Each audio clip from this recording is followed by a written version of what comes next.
नमस्कार, आप सभी का स्वागत है नवोदय टाइम्स में। मैं हूं आपके साथ संजय दिवाकर। नजर डालते हैं सुबह की कुछ खास खबरों पर।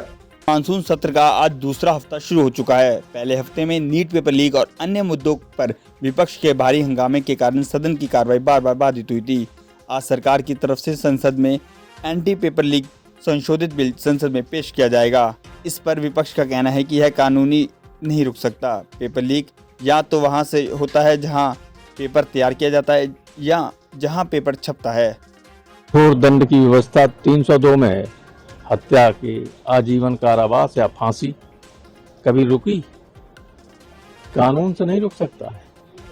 पेपर लीक होता है या तो पेपर बनाने वाला या जहां पेपर छपता है या कुछ बहुत महत्वपूर्ण कोचिंग सेंटर्स जिनकी पहुंच बहुत है, वो सेटिंग उनकी होती है, वहां से लीक होता है।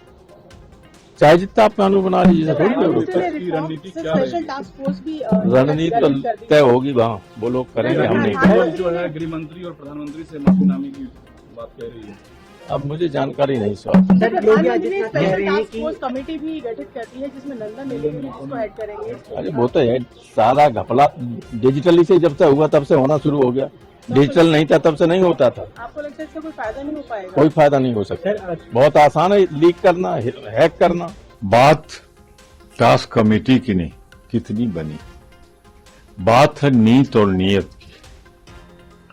जब धर्मेंद्र प्रधान जैसा भ्रष्ट और अक्षम मंत्री बैठेगा और मोदी सरकार की नजर में युवाओं का भविष्य किसी वरीयता, किसी प्राथमिकता पर नहीं होगा। कैसे प्राइवेट कंपनियों से आपने पेपर सेट कराए? जो कोचिंग से जुड़े हुए लोग थे उनके पेपर सेट कराए, तो दोषी तो इधर बैठे हैं, जांच उधर हो रही है। ये सारे निर्णय तो धर्मेंद्र प्रधान के थे। पहले एसआईटी उनसे तो पूछताछ करे। मैं सिर्फ इतना कहना चाहता हूं, सुधार के लिए जो भी कदम उठाए जाएं, स्वागत है। पर जो दोषी हैं उन्हें बख्शा न जाए। सरकार की एक कोशिश है कि चाशनी चारों तरफ से लगा दो, टास्क फोर्स बना दो, लोगों को सपने दिखा दो और उस आड़ में दोषियों को बचा लो। वो नहीं होगा। डिबेट तो सही है, हम लोग करना चाहते हैं, हर बिल पर ही डिबेट करना चाहते हैं। लेकिन आपने देखा है कि किस तरह से सत्ता पक्ष लगातार डिबेट भी कई बार नहीं कराना चाहती है या करा भी लेती है तो वही करती है जो वो चाहते हैं। तो उसमें हमें देखना है कि उन्होंने क्या क्या प्रावधान रखा है और उस प्रावधान से भविष्य में किसी तरह की गड़बड़ी होगी या नहीं होगी, ये भी हम लोग देखना चाहेंगे। क्योंकि पहले भी बहुत तरह के आश्वासन मिले थे कि पेपर लीक नहीं होगा। ये पहली बार तो है नहीं, कई बार हुआ है और उसके बाद भी इस तरह से रिपीटेडली हो रहा था। तो छात्रों का आंदोलन आपको देखते हुए हम लोग चाहते हैं कि भविष्य में इस तरह से छात्रों को परेशान ना होना पड़े। देश की छवि भी धूमिल हुई है पूरे विश्व में और जिस तरह से दमनकारी रवैया अपनाया गया था, इसके पहले भी दिल्ली ने देखा है कि किस तरह से 3 काले कृषि कानून को लेकर कितना दर्दनाक प्रदर्शन, 700 किसानों की जान गई थी। तब जाकर केंद्र सरकार ये मानने को तैयार हुई थी कि नहीं, ये बिल गलत है, या फिर हठ धर्मिता की हद करते हुए फिर उन्होंने स्वीकार किया। इस बार भी वही हुआ।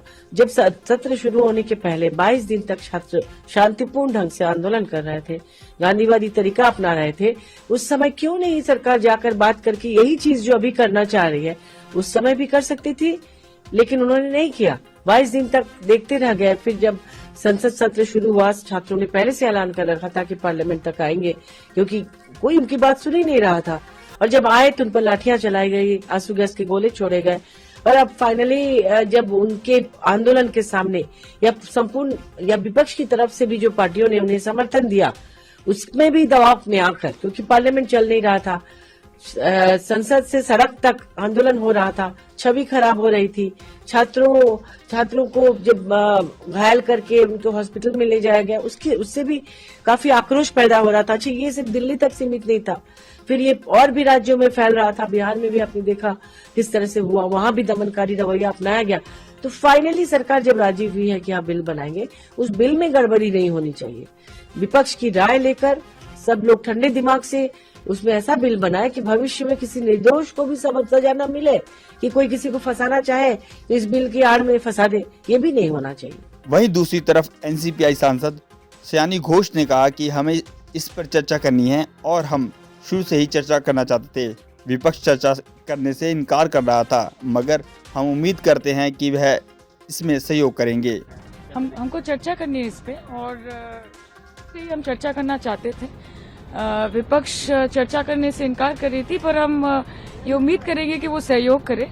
और प्रधानमंत्री जी ने और भारत की सरकार ने जो स्टेप्स लिए हैं, जो मेजर्स लिए हैं, जिस तरह युवाओं की और छात्र छात्रियों की आवाज़ सुनी गई, I think it's a welcome move. आगे चर्चा बढ़े और एक कंस्ट्रक्टिव डिबेट हो, डिस्कशन हो, यही चाहूंगी एक पार्लियामेंटेरियन होने के नाते। सीजेपी प्रोटेस्ट में शामिल हुए बच्चों पर की जा रही कार्रवाई पर सपा अध्यक्ष अखिलेश यादव ने कहा कि छात्रों नौजवानों पर सरकार केस कर रही है और उन पर मुकदमे भी किए जा रहे हैं। चेतना को चुनौती नहीं देनी चाहिए और सरकार की चेतना ही चुनौती बन गई है। हम सभी बैठक बात करेंगे और यह तय करेंगे कि आगे क्या करना है। छात्र नौजवानों के साथ कई जगह पर सरकार केस करा रही है, मुकदमे लिखा रही है। सरकार को चेतना को चुनौती नहीं देनी चाहिए और सरकार के लिए चेतना ही चुनौती बन गई। और अभी तो बात हम सब पॉलिटिकल पार्टी के लीडर बैठ के बात करेंगे क्या तय करना है। नीट पेपर लीक मामले में छात्रों का प्रदर्शन खत्म होने के बाद पीएम मोदी ने परीक्षा सुधार के लिए एक हाई पावर टास्क फोर्स का गठन किया है।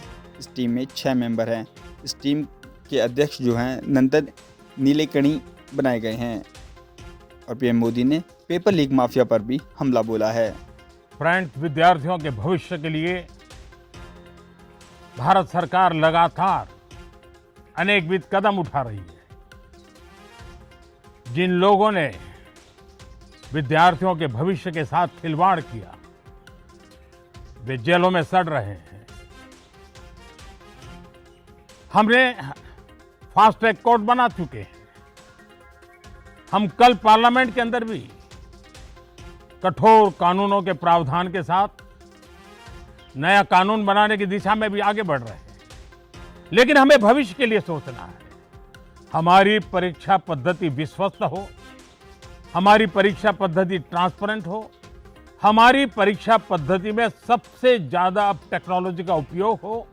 इन सारी बातों को ध्यान में रखते हुए विश्व प्रसिद्ध टेक्नोलॉजी एक्सपर्ट श्रीमान नंदन नीलेकणी जी के नेतृत्व में एक हाई पावर टास्क फोर्स बनाने का निर्णय किया है, जो एग्जामिनेशन रिफॉर्म की तरफ फोकस करेगा और जल्द से जल्द आने वाली परीक्षाओं की विश्वसनीयता को सुनिश्चित करने का काम इसके रिपोर्ट के आधार पर कर दिया जाएगा।